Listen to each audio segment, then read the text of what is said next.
জাতীয় বিশ্ববিদ্যালয়ের অনলাইন ক্লাসে সবাইকে স্বাগত। করোনাকালীন শিক্ষা কার্যক্রম চলমান রাখার স্বার্থে জাতীয় বিশ্ববিদ্যালয় অনলাইন ক্লাসে সংযুক্ত হতে পেরে আমি আনন্দিত।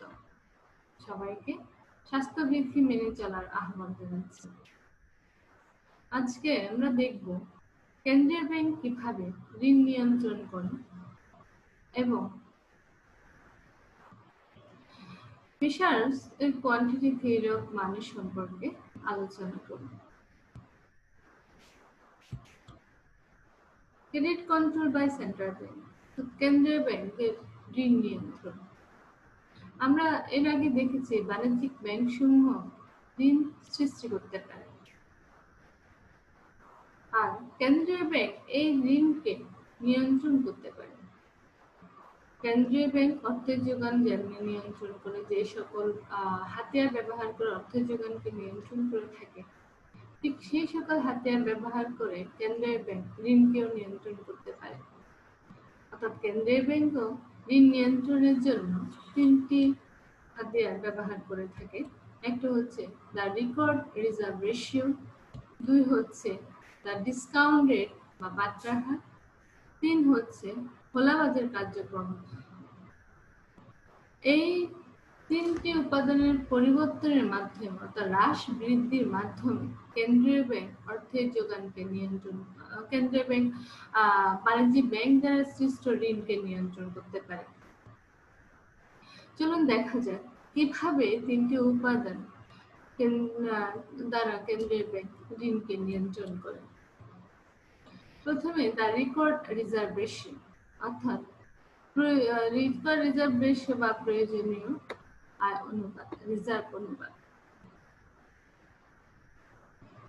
আমরা জানি যে বাণিজ্যিক ব্যাংক সমূহ তাদের আমানতের যে অংশ বাধ্যতামূলকভাবে কেন্দ্রীয় ব্যাংকে রিজার্ভ হিসেবে জমা রাখেন তাকে রেকর্ড রিজার্ভ রেশিও বলা হয়। কেন্দ্রীয় ব্যাংক যদি এই রেকর্ড রিজার্ভ রেশিও বাড়ায় বা কমায়, তাহলে বাণিজ্যিক ব্যাংকসমূহ ঋণ দেওয়ার ক্ষমতা হ্রাস বা বৃদ্ধি পেতে পারে। কেন্দ্রীয় ব্যাংক যদি রেকর্ড রিজার্ভ রেশিও বৃদ্ধি করে, তাহলে বাণিজ্যিক ব্যাংকসমূহ বেশি পরিমাণে আমানতের বেশি অংশ কেন্দ্রীয় ব্যাংকে রিজার্ভ হিসেবে জমা রাখতে হবে। এর ফলে বাণিজ্যিক ব্যাংক কম পরিমাণ ঋণ দিতে পারবে, অর্থাৎ ঋণ দেওয়ার সক্ষমতা বাণিজ্যিক ব্যাংকের হ্রাস পাবে। অন্যদিকে যদি রেকর্ড রিজার্ভ রেশিও হ্রাস করা হয়, তাহলে বাণিজ্যিক ব্যাংকসমূহ তাদের আমানতের কম টাকা রিজার্ভ হিসেবে রাখতে পারবে এবং বেশি পরিমাণ টাকা ঋণ দিতে পারবে, অর্থাৎ এক্ষেত্রে ঋণ দেওয়ার ক্ষমতা বৃদ্ধি পাবে বাণিজ্যিক ব্যাংক সমূহের। আমরা একটা উদাহরণের সাহায্যে বিষয়টিকে ব্যাখ্যা করতে পারি। মনে করি প্রাথমিক রেকর্ড রিজার্ভ রেশিও হচ্ছে 20%, অর্থাৎ বাণিজ্যিক ব্যাংক সমূহ তাদের আমানতের 20% কেন্দ্রীয় ব্যাংকে রিজার্ভ হিসেবে জমা রাখবে। অর্থাৎ যদি আমানত যদি 100 টাকা হয়, রিজার্ভ হবে 20 টাকা। একটি মনে করি একটি কমার্শিয়াল ব্যাংকের ব্যালেন্স শিট, উন্নীত একটি ব্যালেন্স শিট বিবেচনা করি, যেখানে ডিপোজিট হচ্ছে 1000 টাকা বা 1000 মিলিয়ন টাকা, আর যেহেতু 20% রেকর্ড রিজার্ভ রেশিও, তো 1000-এর 20% হচ্ছে 200, সুতরাং এক্ষেত্রে রিজার্ভ হচ্ছে যেটা কেন্দ্রীয় ব্যাংকে জমা রাখে সেটা হচ্ছে 200 মিলিয়ন টাকা, এবং 1000 থেকে 200 মিলিয়ন বাদ দিলে বাকি যে 800, সেই 800 মিলিয়ন টাকা বাণিজ্যিক ব্যাংক ঋণ দিতে পারে অর্থনীতিতে। এখন মনে করি যে কেন্দ্রীয় ব্যাংক অর্থনীতিতে অর্থের যোগান কমাতে চায়, অথবা বাণিজ্যিক ব্যাংক সমূহের ঋণকে নিয়ন্ত্রণ করতে চায়। তাহলে এই ক্ষেত্রে কেন্দ্রীয় ব্যাংক রেকর্ড রিজার্ভ রেশিও বৃদ্ধি করবে। মনে করি সেটা বৃদ্ধি করে 20% থেকে 25% হবে। এর ফলে বাণিজ্যিক ব্যাংক যে পূর্বে 1000 টাকা ডিপোজিটের জন্য 200 টাকা রাখত, এখন রাখতে হবে 250 মিলিয়ন টাকা। 1000 মিলিয়ন টাকা থেকে 250 মিলিয়ন টাকা বাদ যায়, তাহলে বাকি 750 মিলিয়ন টাকা ঋণ দিতে পারবে। অথচ যখন রিজার্ভ রেকর্ড রেশিও 20% ছিল, তখন কিন্তু ব্যাংক সমূহ ঋণ দিতে পারত 800। এখন 25% হওয়াতে বাণিজ্যিক ব্যাংকটি ঋণ দিতে পারছে 750। অর্থাৎ বাণিজ্যিক ব্যাংকে ঋণ দেওয়ার ক্ষমতা হ্রাস পেয়েছে। কেন হ্রাস পেয়েছে? রেকর্ড রিজার্ভ রেশিও বৃদ্ধির কারণে। বিপরীতভাবে যদি কেন্দ্রীয় ব্যাংক রেকর্ড রিজার্ভ রেশিও হ্রাস করে অর্থাৎ কমায়, তাহলে ধরুন সেটা 15% করে, তাহলে বাণিজ্যিক ব্যাংক 15% 1000 টাকার 150 টাকা ব্যাংকে জমা রাখতে পারবে এবং বাকি 850 টাকা কিন্তু ঋণ হিসেবে দিতে পারবে। অর্থাৎ এক্ষেত্রে বাণিজ্যিক ব্যাংক সমূহে ঋণ দেওয়ার ক্ষমতা বেড়ে যাবে। এভাবে কেন্দ্রীয় ব্যাংক ঋণকে নিয়ন্ত্রণ করে থাকে। ঋণ নিয়ন্ত্রণ করে, সে সাথে অর্থের যোগানকেও নিয়ন্ত্রণ করে। এখন দেখা যাক ডিসকাউন্ট রেটের মাধ্যমে কিভাবে কেন্দ্রীয় ব্যাংক বাণিজ্যিক ব্যাংক সমূহের ঋণকে নিয়ন্ত্রণ করে। ডিসকাউন্ট রেটটাকে আমরা আগেই বলেছি, ডিসকাউন্ট রেট হচ্ছে যে সুদের হারে বাণিজ্যিক ব্যাংক সমূহ কেন্দ্রীয় ব্যাংকের নিকট থেকে ঋণ গ্রহণ করে থাকে, তাকে বলা হয় ডিসকাউন্ট রেট। ডিসকাউন্ট রেট হচ্ছে তাহলে বাণিজ্যিক ব্যাংক সমূহের ঋণ নেওয়ার কস্ট অফ বরোয়িং। এক্ষেত্রে যদি ডিসকাউন্ট রেট যদি বৃদ্ধি পায়, তাহলে বাণিজ্যিক ব্যাংকের কস্ট অফ বরোয়িং বৃদ্ধি পাবে। এর ফলে বাণিজ্যিক ব্যাংক সমূহ ঋণ নিতে নিরুৎসাহিত বোধ করবে, অর্থাৎ বাণিজ্যিক ব্যাংক সমূহ কম পরিমাণে ঋণ নেবে। বিপরীতভাবে যদি ডিসকাউন্ট রেট কমানো হয়, তাহলে বাণিজ্যিক ব্যাংক সমূহ বেশি পরিমাণে ঋণ নেবে। বাণিজ্যিক ব্যাংকে বেশি পরিমাণে ঋণ নেওয়া মানে হচ্ছে বাণিজ্যিক ব্যাংক সমূহ বেশি পরিমাণে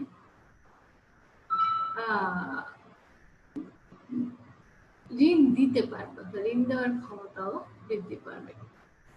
আমরা আরেকটি বাণিজ্যিক ব্যাংকের আরেকটি হাইপোথেটিক্যাল ব্যালেন্স শিট বিবেচনা করি। মনে করি এটা একটা প্রাথমিক ব্যালেন্স শিট, যেখানে একটা ডিপোজিট হচ্ছে 500 মিলিয়ন টাকা এবং কেন্দ্রীয় ব্যাংক থেকে মনে করি 20 মিলিয়ন টাকা ঋণ নিল। এর ফলে টোটাল লায়াবিলিটি ছিল 520 মিলিয়ন টাকা। যেহেতু আরো মনে করি যে কেন্দ্রীয় ব্যাংকের রিকোয়ার্ড রিজার্ভ হচ্ছে 20%, অর্থাৎ 500 টাকা ডিপোজিটের জন্য 100 টাকা রিজার্ভ হিসেবে কেন্দ্রীয় ব্যাংকে জমা রাখবে। এক্ষেত্রে বাণিজ্যিক ব্যাংক সমূহ যেহেতু 20 মিলিয়ন অর্থাৎ 20 মিলিয়ন টাকা কেন্দ্রীয় ব্যাংক থেকে ঋণ হিসেবে গ্রহণ করেছে, তাহলে সেক্ষেত্রে ঋণ দিতে পারবে 420 মিলিয়ন টাকা। এক্ষেত্রে অর্থাৎ এটা হচ্ছে প্রাথমিক ঋণের পরিমাণ। এখন মনে করি কেন্দ্রীয় ব্যাংক ডিসকাউন্ট রেট বৃদ্ধি করলো। ডিসকাউন্ট রেট বৃদ্ধি করার কারণে বাণিজ্যিক ব্যাংক সমূহ কম পরিমাণ ঋণ নিবে, অর্থাৎ ঋণ নেওয়ার পরিমাণ কমিয়ে দেয়। মনে করি সেটা 10 মিলিয়ন। অর্থাৎ বাণিজ্যিক ব্যাংক কেন্দ্রীয় ব্যাংক থেকে 10 মিলিয়ন টাকা ঋণ নিল। আগে নিতে 20 মিলিয়ন টাকা, এখন ডিসকাউন্ট রেট বৃদ্ধি করার কারণে 10 মিলিয়ন নিচ্ছে। এর ফলে বাণিজ্যিক ব্যাংকে ঋণ দেওয়ার ক্ষমতা আগের চেয়ে হ্রাস পেয়ে 410 মিলিয়ন টাকা হবে, অর্থাৎ ঋণ দেওয়ার ক্ষমতা হ্রাস পাবে। বিপরীতভাবে যদি ডিসকাউন্ট রেট কমানো হয় তাহলে কিন্তু ঋণ দেওয়ার ক্ষমতা বৃদ্ধি পাবে, কারণ বাণিজ্যিক ব্যাংক সমূহ বেশি পরিমাণ ঋণ নেবে। এইভাবেও ডিসকাউন্ট রেট ব্যবহার করেও কেন্দ্রীয় ব্যাংক ঋণকে নিয়ন্ত্রণ করতে পারে। এবার আসা যাক ওপেন মার্কেট অপারেশন বা খোলা বাজার কার্যক্রমের মাধ্যমে কেন্দ্রীয় ব্যাংক কিভাবে ঋণকে নিয়ন্ত্রণ করে। খোলা বাজার কার্যক্রমে কেন্দ্রীয় ব্যাংক সরকারি বন্ড ক্রয় বা বিক্রয় করে থাকে। কেন্দ্রীয় ব্যাংক যদি ঋণকে নিয়ন্ত্রণ করতে চায়, সাধারণত যদি অর্থের যোগানকে হ্রাস করতে চায়, তাহলে খোলা বাজার কার্যক্রমের মাধ্যমে সরকারি বন্ড বিক্রয় করে। সরকারি বন্ড বিক্রয় করলে অর্থের যোগান হ্রাস পায়, আলটিমেটলি কেন্দ্রীয় ব্যাংকে ঋণ দেওয়ার ক্ষমতা হ্রাস পায়। মূলত আসলে যদি খোলা বাজারে যদি ক্রয় করে তাহলে বিক্রয় করে, খোলা বাজারে যদি বন্ড বিক্রয় করা হয় তাহলে কেন্দ্রীয় ব্যাংকের ঋণ দেওয়ার ক্ষমতা হ্রাস পায়, কেন্দ্রীয় ব্যাংকের আসলে ডিপোজিট হ্রাস পায়। আর বিপরীতভাবে যদি কেন্দ্রীয় ব্যাংকের ঋণ দেওয়ার ক্ষমতা বৃদ্ধি করতে চায় তাহলে কেন্দ্রীয় ব্যাংক না, আসলে বাণিজ্যিক ব্যাংকের, আমার মনে হয় কথা কিছুটা উল্টা হয়ে গিয়েছে। ওপেন মার্কেট অপারেশনে যদি কেন্দ্রীয় ব্যাংক বাণিজ্যিক ব্যাংক সমূহে ঋণ দেওয়ার ক্ষমতা হ্রাস করতে চায় তাহলে কেন্দ্রীয় ব্যাংক সরকারি বন্ড বিক্রয় করবে।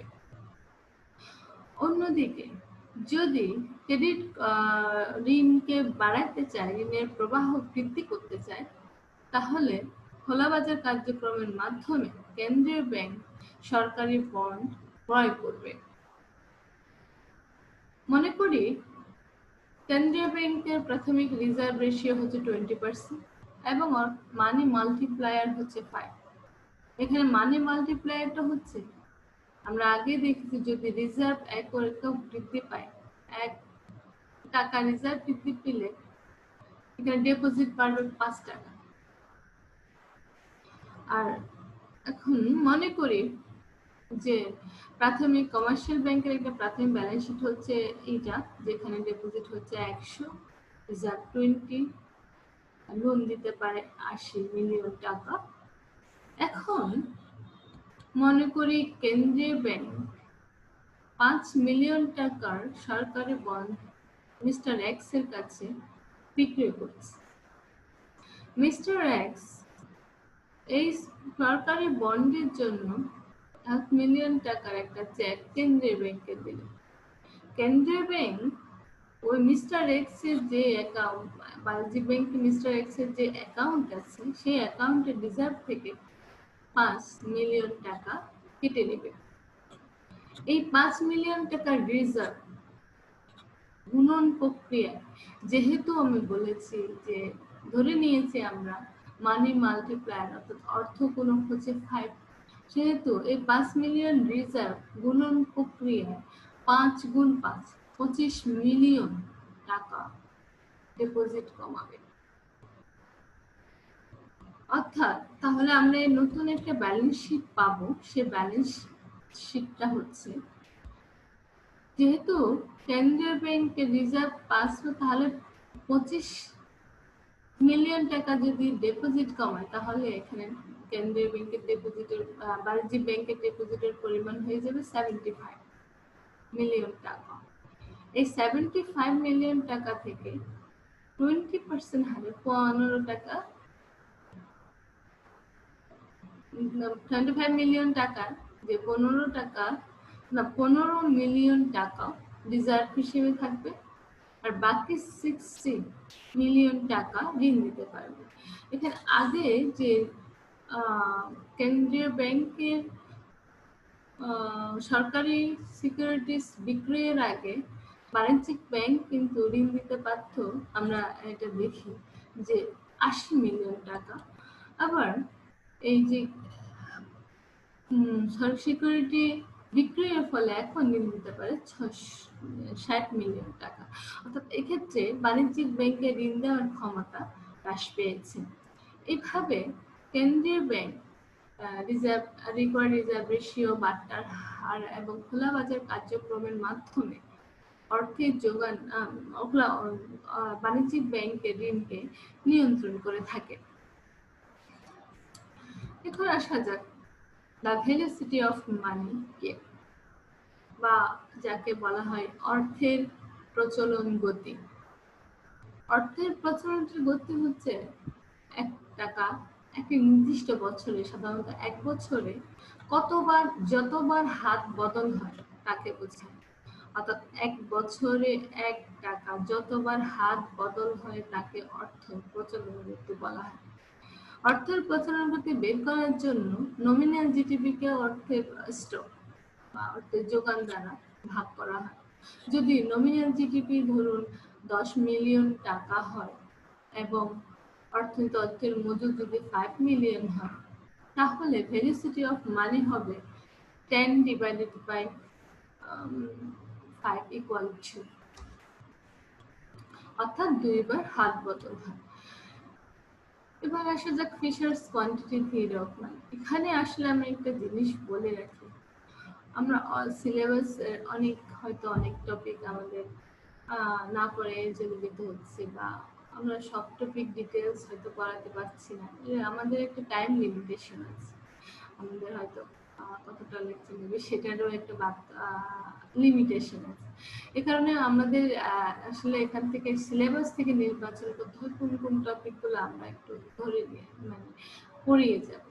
এখানে আমার যেটা প্রস্তাব হচ্ছে, আপনারা যদি সময় থাকে অবশ্যই সময় বের করে, এখন তো আমরা সবাই বাসায় আছি, আমাদের বই হাতে নিয়ে যে কোনো বাংলা বই, বিশেষ করে আপনি দেখেন যে মৌলিক সামষ্টিক অর্থনীতির বাংলা বইয়ের মধ্যে ডক্টর মোহাম্মদ লিয়াকত খানের একটা বাংলা বই আছে। এছাড়াও বাজারে আরো ভালো কোনো পাবলিকেশন যদি বাংলা বই থাকে তাহলে সেগুলো আপনারা দেখতে পারেন। আর ইংরেজি বইটা আছে, আপনাদের সিলেবাসে যে 4টি ইংরেজি বইয়ের নাম দেওয়া হয়েছে সেগুলো প্রত্যেকটি আপনি পিডিএফ পাবেন। আর যদি আমার মনে হয় ইংরেজি বই আসলে পড়লে ক্ষতি হবে না, লাভবানই হবে। ইংরেজি বই পড়তে পারেন। আচ্ছা, তাহলে আমরা আমাদের আবার লেকচারের মধ্যে ঢুকে যাই। The quantity theory of money, Fisher's এর কোয়ান্টিটি থিওরি অফ মানিটা আসলে অধ্যাপক সাইমন নিউটন 1886 সালে তার প্রিন্সিপাল অফ পলিটিক্যাল ইকোনমি গ্রন্থে অর্থের পরিমাণ তত্ত্ব সম্পর্কে সর্বপ্রথম ধারণা দেন।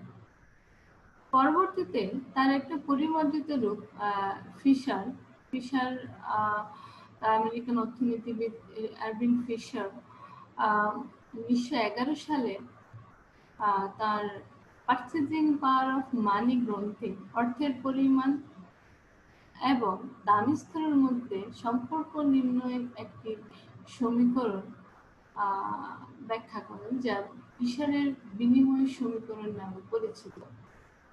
এটাকেই অর্থনীতিতে ফিশার্সের কোয়ান্টিটি থিওরি অফ মানি বলা হয়। কোয়ান্টিটি থিওরি অফ মানির আসলে মূল বক্তব্য হচ্ছে অর্থনীতিতে অর্থের যোগান এবং দামের স্তরের মধ্যকার সম্পর্ক সমানুপাতিক, অর্থাৎ অর্থের যোগান যে হারে বৃদ্ধি পায় দামের স্তরও ঠিক সে হারে বৃদ্ধি পাবে। বিপরীতভাবে অর্থের যোগান যে হারে হ্রাস পাবে দামের স্তরও ঠিক সেই হারে হ্রাস পাবে। এখানে যে বিষয়টি বলা হয়, এখানে বেশ কয়েকটি বিষয়কে স্থির ধরা হয়, যেমন এখানে অর্থের প্রচলন গতিকে স্থির ধরা হয়, এখানে ট্রানজেকশনকে অর্থাৎ দ্রব্য সেবার বিনিময়কে, বাণিজ্যকে বা ট্রেডকে স্থির ধরা হয়। ফিশারের কোয়ান্টিটি থিওরি অফ মানি অনেকগুলো অনুমতি শর্তের উপর নির্ভরশীল। অনুমতি শর্তগুলো হচ্ছে, প্রথমত ভেলোসিটি অফ মানি স্থির, অর্থাৎ এটা অর্থের যোগানের উপর নির্ভর করে না। ভেলোসিটি অফ মানি কি? অর্থের প্রচলন গতি। অর্থের প্রচলনতে ভি, যেখানে ভি এবং ভি প্রাইম দ্বারা দেখানো হয়েছে। ভি হচ্ছে যে মানুষের হাতে বিদ্যমান কারেন্সির প্রচলন গতি, আর ভি প্রাইম দ্বারা যে ব্যাংকে গচ্ছিত চাহিদা আমানতের ভেলোসিটি প্রচলন গতি। এক্ষেত্রে ভেলোসিটি অফ মানি অর্থের যোগান দ্বারা প্রভাবিত হয় না বলে ধরে নেওয়া হয়। যে হচ্ছে ভলিউম অফ ট্রানজ্যাকশন স্থির। ভলিউম অফ ট্রানজ্যাকশন কি? ভলিউম অফ ট্রানজ্যাকশন বা ট্রেড হচ্ছে একটা নির্দিষ্ট সময় অর্থনীতিতে যে পরিমাণ দ্রব্য সেবার যে ট্রেড হয় সেটা হচ্ছে ভলিউম অফ ট্রানজ্যাকশন। বলা হয় যে এটা fix. Price level is a প্রেসিভ factor, যেটা বলা হয় যে দাম স্তরকে একটি নিষ্ক্রিয় উপাদান হিসেবে বিবেচনা করা হয়েছে এবং এটি অন্য কোনো উপাদানকে প্রভাবিত করে না, অর্থাৎ অন্যান্য উপাদান দ্বারা প্রভাবিত হয়। Constant relation between currency money and bank মানি, অর্থাৎ ব্যাংক মানি বলতে এখানে ডিমান্ড ডিপোজিট চাহিদা আমানতের যে টাকাটা ব্যাংকে গচ্ছিত চাহিদা আমানত হিসেবে যে অর্থ সেটা এবং মানুষের হাতে প্রচলিত যে অর্থ তাদের মধ্যে একটা মধ্যকার সম্পর্ক হচ্ছে স্থির। পাস হচ্ছে লং পিরিয়ড অফ টাইম, অর্থাৎ ফিশার্সের কোয়ান্টিটি থিওরি অফ মানিতে দীর্ঘমেয়াদী হিসেবে বিবেচনা করা হয়েছে। এখানে ধরে নেওয়া হয়েছে অর্থনীতিতে পূর্ণ নিয়োগ অবস্থা বিরাজমান এবং অর্থকে কেবলমাত্র বিনিময়ের মাধ্যম হিসেবে ব্যবহার করা হয়েছে। ফিশারের কোয়ান্টিটি থিওরি অফ মানি, অর্থাৎ ফিশারের বিনিময় সমীকরণটি হচ্ছে MV equal to PT. MB equal to PT কে আমরা যদি পি এর জন্য সমাধান করে তাহলে পাই হচ্ছে P equal to MB divided by T. এখানে পি হচ্ছে total number of transaction during some period of time, অর্থাৎ একটি নির্দিষ্ট সময়ে অর্থনীতিতে দ্রব্য সেবার যে লেনদেন হয় সেটাকে বলা হয়েছে এখানে টি। আর এম হচ্ছে টি এর সাথে পি। আচ্ছা, পি হচ্ছে দাম স্তর আর এম হচ্ছে অর্থনীতিতে অর্থের পরিমাণ। এখানে অবশ্য একটি উল্লেখ্য, অর্থের পরিমাণ কিন্তু কেন্দ্রীয় ব্যাংকই নিয়ন্ত্রণ করে থাকে, অর্থাৎ অর্থের পরিমাণ এখানে বাহ্যিকভাবে স্থির, যা কেন্দ্রীয় ব্যাংক অর্থের পরিমাণ বাড়াতে পারে, অর্থের পরিমাণ কমাতে পারে। আবার বি হচ্ছে অর্থের প্রচলন গতি, এখানে ভিকে স্থির ধরে হয়েছে। তাহলে আমরা এই বিনিময় সমীকরণের দিকে যদি একটু লক্ষ্য করি তাহলে আমরা অ্যাজাম্পশন অনুযায়ী তাহলে দেখি যে বিনিময় সমীকরণে বলা হচ্ছে যে ভি এবং টি স্থির।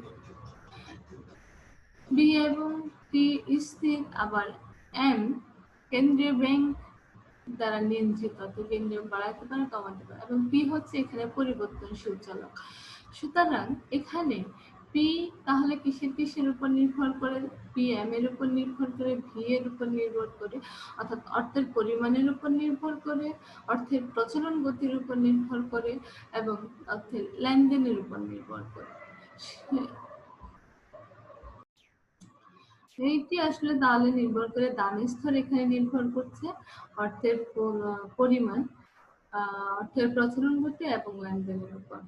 এক্ষেত্রে যেহেতু ভি এবং টি অনুমিত অনুসারে স্থির ধরা হয়েছে এবং এম কেন্দ্রীয় ব্যাংক দ্বারা নির্ধারিত, তার পি সরাসরি অর্থের পরিমাণের উপর নির্ভর করে, অর্থাৎ পি অর্থের পরিমাণ যদি বৃদ্ধি পায় তাহলে পি বৃদ্ধি পাবে, অর্থের পরিমাণ যদি হ্রাস পায় পি হ্রাস পাবে।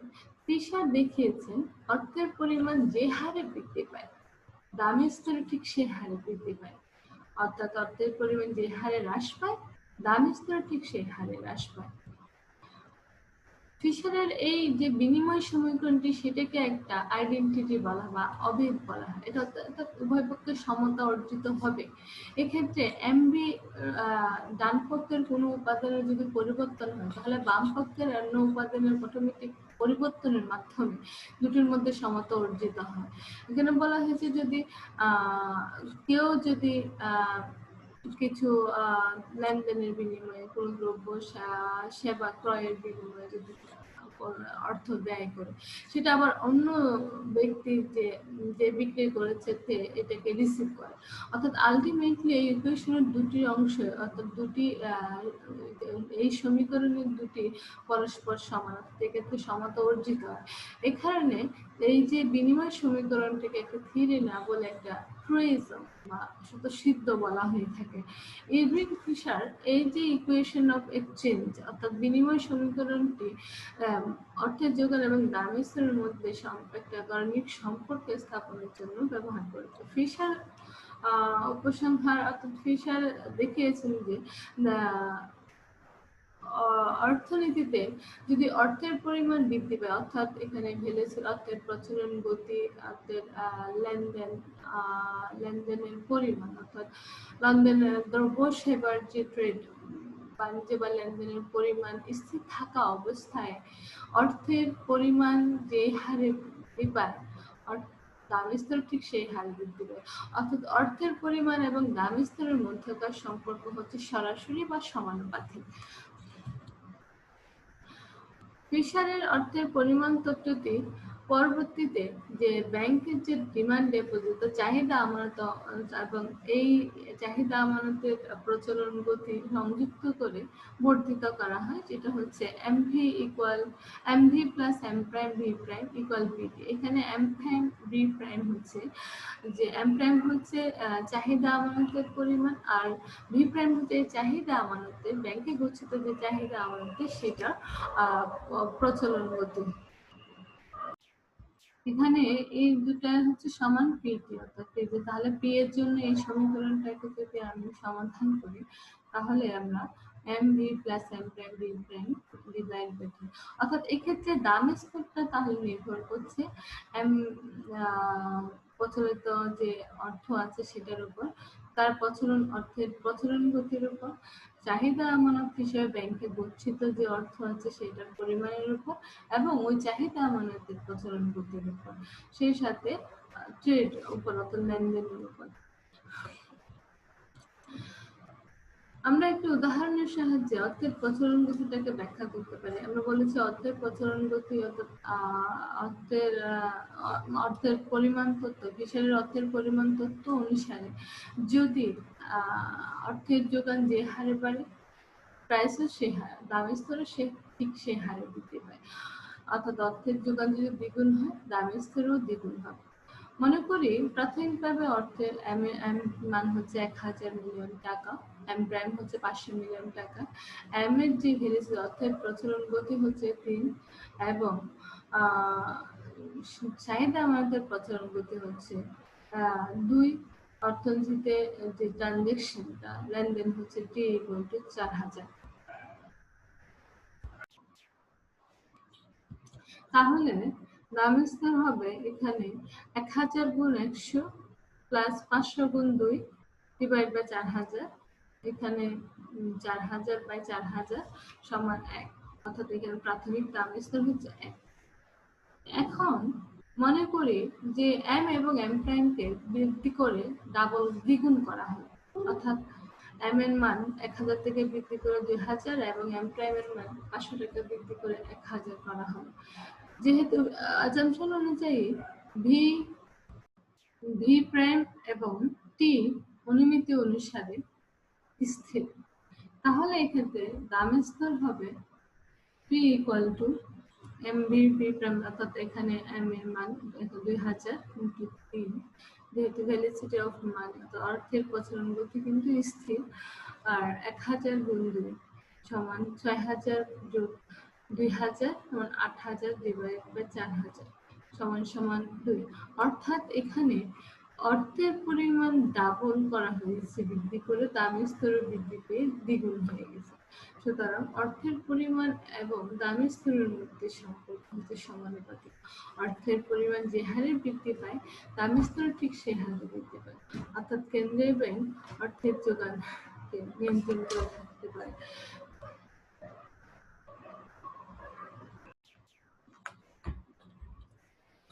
অর্থের পরিমাণ তত্ত্বের বেশ কিছু সমালোচনা রয়েছে, অর্থাৎ অনেক অর্থনীতিবিদ অর্থের পরিমাণকে বিভিন্নভাবে সমালোচনা করেছে। প্রথমত হচ্ছে বলা হয়েছে অর্থের পরিমাণ তত্ত্বে ধরে নেওয়া হয়েছে যে অর্থের এই সমীকরণ ধরন হচ্ছে ভি প্রাইম এবং টি কে আসলে স্থির ধরা হয়েছে, এই চলকগুলোকে স্থির ধরা হয়েছে। তাছাড়া ধরে নেওয়া হয়েছিল যে এম প্রাইম এবং পি এর সঙ্গে পি এর সঙ্গে স্বতন্ত্র উপাদান, অর্থাৎ এগুলোকে প্রভাবিত করে না। কিন্তু এই ধারণা আসলে বাস্তব বিবর্জিত। এই চলকগুলো আন্তঃসম্পর্কীয় বা আন্তঃনির্ভরশীল, অর্থাৎ এখানে যে সকল চলক ব্যবহার হচ্ছে প্রত্যেকটি চলক একে অপরের সাথে সম্পর্কিত।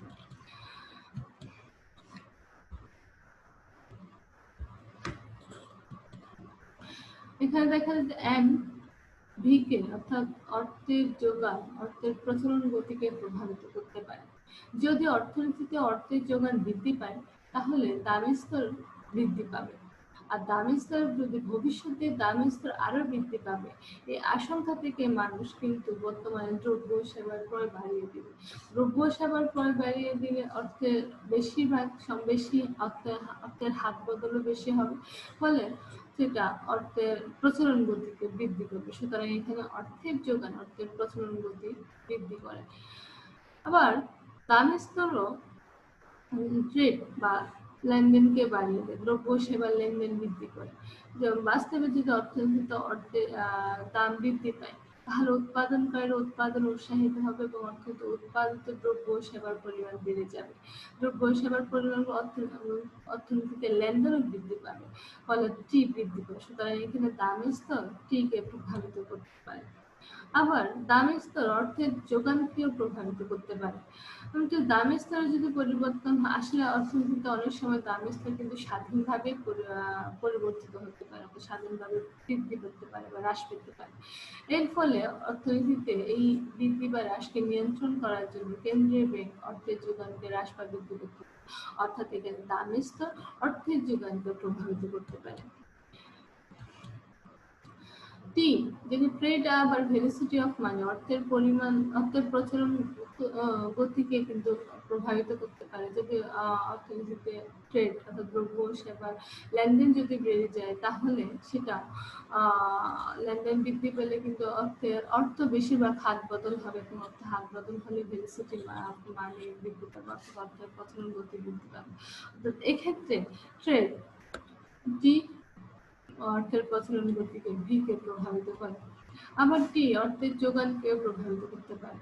সাধারণত অর্থনীতিতে যখন উৎপাদন খুব বেশি হয় তখন লেনদেনও খুব বেশি হয়ে থাকে, এর ফলে অর্থের যোগান বৃদ্ধি পায় এবং এখানে কোনো ধরনের দামের স্তরের পরিবর্তন ছাড়া অর্থের যোগান বৃদ্ধি পেয়ে থাকে। 2 নম্বর ক্রিটিসিজম মধ্যে সমালোচনা হলো এই যে এই অর্থের ফিশারের যে অর্থের পরিমাণ তথ্য সেখানে দীর্ঘমেয়াদকে বিবেচনা করা হয়। অর্থাৎ বাস্তবে দীর্ঘমেয়াদের ধারণাটা তো একটা অবাস্তব ধারণা, কারণ হচ্ছে কিনসের মধ্যে দীর্ঘমেয়াদে আমরা সবাই আসলে মৃত। Unrealistic assumption of full employment, অর্থাৎ ফিশারের কোয়ান্টিটি থিওরি অফ মানিতে ধরে নেওয়া হয় অর্থনীতিতে পূর্ণ নিয়োগ বিরাজমান। অর্থনীতিতে পূর্ণ নিয়োগ আসলে একটা বলা হয় রেয়ার ফিনোমেনা। প্রকৃত বিশ্বে অর্থনীতিতে আসলে সবসময় পূর্ণ নিয়োগ অর্জিত হয় না, অর্থনীতিতে সবসময় অপূর্ণ নিয়োগ বিরাজমান থাকে। অর্থাৎ কিনস এটাকে বলা হয় আনএমপ্লয়মেন্ট, এখানে আনএমপ্লয়মেন্ট বিদ্যমান থাকে। অ্যাস্থেটিক থিওরি, ফিশার্সের কোয়ান্টিটি থিওরি অফ মানিতে বলা হয় যে দামের স্তর ছাড়া অন্যান্য চলকগুলো আসলে স্থির। এই স্থির চলক বিবেচনা করে ফিশারের যে থিওরিটাকে একটা স্থির থিওরিতে রূপান্তরিত করেছে। ডাইনামিক ওয়ার্ল্ডের জন্য এটা আসলে প্রযোজ্য নয়। সিম্পল টু রিজন, এখানে একটা সরল স্বতঃসিদ্ধ বিবেচনা করা হয়েছে। সরল স্বতঃসিদ্ধ এখানে বলা হয়েছে যে ফিশার্সের এক্সচেঞ্জ বিনিময় সমীকরণটা একটা হচ্ছে আপনার বিনিময় সমীকরণটা হচ্ছে অভেদ, অর্থাৎ সর্বদা সত্য। এক্ষেত্রে আসলে এটা একটা সরল অনেক অনেক অর্থনীতিবিদ এটিকে একটা সরল স্বতঃসিদ্ধ হিসেবে বিবেচনা করেছে। এখানে বলা হয়েছে যে এই উপাদানগুলোর মধ্যে কোনো ধরনের কার্যকরণ সম্পর্ক কিন্তু নির্দেশ করা হয়নি। টেকনিক্যালি ইনকনসিস্টেন্ট, এটাকে বলা টেকনিক্যালি অসামঞ্জস্য বলা হয়েছে। প্রফেসর হাং বিনিময় সমীকরণটিকে আসলে টেকনিক্যালি ইনকনসিস্টেন্ট হিসেবে বিবেচনা করেছে, কারণ বিনিময় সমীকরণের যে অর্থের মজুদ বা অর্থের যোগান বা অর্থের যোগানটা হচ্ছে একটা একটা বলা হয় মজুদ ধারণা। এটা একটা স্টক কনসেপ্ট। কিন্তু অন্যদিকে সাথে যে গুণফল আকারে যে অর্থের ভেলোসিটি অফ মানি অর্থাৎ অর্থের প্রচলন গতিকে বিবেচনা করা হয়েছে, এটা আসলে একটা প্রবাহ ধারণা। সুতরাং একটি মজুদ ধারণা একটি প্রবাহ ধারণার আসলে গুণ আকারে বসানো, এটাকে একটা বলা হয় এগুলো আসলে কম্পেয়ারেবল, নন কম্পেয়ারেবল উপাদান হিসেবে বিবেচিত এবং এগুলোকে একসাথে আসলে গুণ করা যায় না। এজন্য বলা হয়েছে যে ফিশারের কোয়ান্টিটেটিভ থিওরি অফ মানিটা আসলে টেকনিক্যালি ইনকনসিস্টেন্ট। এটাকে অবশ্য fails to explain business cycle অর্থাৎ ফিশার্সের যে কোয়ান্টিটেটিভ থিওরি অফ মানি এটিকে আসলে অর্থনীতিতে যে বিজনেস সাইকেল সেটাকে ব্যাখ্যা করতে পারে না, সেটাকে ব্যাখ্যা করে না, এই দিকটাকে আসলে বিবেচনা করা হয় না। সাধারণত আমরা দেখি যে ডিপ্রেশনের সময় দামের স্তর অর্থের পরিমাণের কোনো বৃদ্ধির সাথে সাথে দামের স্তর কিন্তু হ্রাস পায়। আবার বুম পিরিয়ড অর্থনীতিতে যখন চাঙ্গা ভাব থাকে তখন টাইট মানে অর্থাৎ মানি নিয়ন্ত্রণের জন্য কেন্দ্রীয় ব্যাংক অনেক ধরনের পলিসি গ্রহণ করার সত্ত্বেও অর্থনীতিতে কিন্তু দামের স্তর বৃদ্ধি পায়। অর্থাৎ এখানে ফিশার্সের যে কোয়ান্টিটেটিভ থিওরি অফ মানি এই বিষয়গুলো কিন্তু বিবেচনা করা হয় না, কোনো ধরনের ব্যাখ্যা প্রদান করা হয় না। Ignores other determinants of price level. ফিশার্সের কোয়ান্টিটেটিভ থিওরি অফ মানিতে কেবলমাত্র অর্থের পরিমাণকে দাম স্তরে নির্ধারক হিসেবে বিবেচনা করা হয়েছে। প্রকৃতপক্ষে দাম স্তর শুধুমাত্র কিন্তু অর্থের পরিমাণে বা অর্থের যোগানের উপর নির্ভর করে না, দাম স্তর অন্যান্য অনেক উপাদানের উপরে নির্ভর করে। দাম স্তর অর্থনীতিতে উৎপাদন খরচের উপর নির্ভর করে, অর্থনীতিতে সামগ্রিক চাহিদার উপর নির্ভর করে। এই যে এইসব বিষয়গুলোতে কিন্তু এখানে খুব স্পষ্ট ব্যাখ্যা প্রদান করা হয়নি। Money as a store of value ignored. Fishers the quantitative theory of মানিতে অর্থকে কেবলমাত্র বিনিময়ের মাধ্যম হিসেবে বিবেচনা করেছে, কিন্তু অর্থ তো শুধুমাত্র বিনিময়ের মাধ্যম হিসেবে ব্যবহৃত হয় না, অর্থ সঞ্চয়ের বাহন হিসেবেও কাজ করে, অর্থ মূল্যের পরিমাপক হিসেবেও কাজ করে। যে অর্থ যে সঞ্চয়ের বাহন হিসেবে কাজ করে সেই বিষয়টিকে, সেই কার্যাবলীটাকে ফিশার্সের কোয়ান্টিটেটিভ থিওরি অফ মানিতে ইগনোর করা হয়েছে, অর্থাৎ বাদ দেওয়া হয়েছে, বিষয়টিকে বিবেচনা করা হয়নি।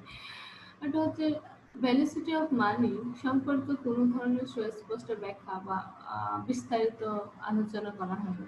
এখানে কেবলমাত্র বলা হয়েছে অর্থের প্রচলন গতি আসলে স্থির, নির্দিষ্ট সময়ে অর্থের প্রচলন গতি স্থির বিবেচনা করা হয়েছে। আসলে অর্থের প্রচলন গতি সম্পর্কে কোনো ধরনের বিস্তারিত আলোচনা ফিশার্সের অর্থের পরিমাণ তত্ত্বে করা হয়নি। One sided theory. ফিশার্সের যে কোয়ান্টিটেটিভ থিওরি অফ মানি এটাকে একটা একপক্ষীয় তথ্য বলে অনেকে উল্লেখ করেছেন। এখানে আসলে শুধুমাত্র অর্থের যোগানকে বিবেচনা করা হয়েছে এবং অর্থের চাহিদাকে আসলে স্থির বিবেচনা করা হয়েছে। অর্থাৎ এখানে অর্থের চাহিদার যে ভূমিকা, যে দামের নিয়ন্ত্রণের ক্ষেত্রে সেটাকে কিন্তু ইগনোর করা হয়েছে। No direct and proportional relation between ইট।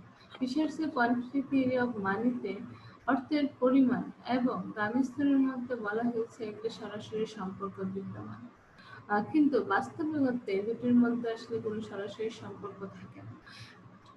একটি কোনোভাবে ইনডাইরেক্টলি প্রভাবিত করতে পারে। Unnecessary theory. কোনো অর্থনীতি ফিশারের কোয়ান্টিটেটিভ থিওরি অফ মানিকে একটা অপ্রয়োজনীয় থিওরি হিসেবে বিবেচনা করেছেন। এছাড়াও অধ্যাপক রাউথার তার অ্যান আউটলাইন অফ মানি গ্রন্থে বলেন অর্থের পরিমাণ তথ্য বিভিন্নভাবে দুর্বল। আরো বলে ফিশারের সমীকরণ যে অর্থ এবং দামের মধ্যে একটি সক্রিয় উপাদান, যেমন সুদের হার। ফিশারের এই সমীকরণে সুদের হারকে ব্যাখ্যা করা হয়েছে ফিশারের সমীকরণ একটি ভারসাম্য অবস্থার সঙ্গে সম্পর্কিত, যেখানে সুদের হার অর্থের পরিমাণের সাথে স্বতন্ত্র স্বাধীন। ফিশার্সের এতগুলো যে সমালোচনা সত্ত্বেও অর্থনীতিতে ফিশারের যে অর্থের পরিমাণ তত্ত্বের একটা গুরুত্বপূর্ণ ভূমিকা পালন করে। অর্থাৎ বাস্তবতে আমরা যদি দেখি যে বাস্তবে আসলে যে অর্থের পরিমাণ যে অর্থের দাম স্তরকে প্রভাবিত করে না তা না, অর্থের পরিমাণ দাম স্তরকে প্রভাবিত করতে পারে এবং এতে ঐতিহাসিক সত্যতা রয়েছে। সুতরাং অর্থনীতিতে